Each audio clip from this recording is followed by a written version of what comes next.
নারী জাতির ছলনায় পড়ে মানুষ কিভাবে ধ্বংস হয়ে যায়। পরীক্ষা খুব ভালো হয়েছে, কিন্তু কথা হলো এবার যদি পাশ করি নৌকায় ভোট দিবে ইনশাল্লাহ।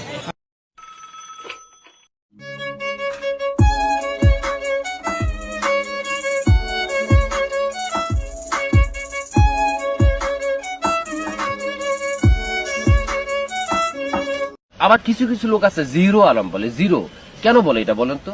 আমার রূপে আমি গর্ভবতী, আমার রূপে আমি গর্ভবতী, আমার রূপে আমি গর্ভবতী, এতে আমি ধন্য।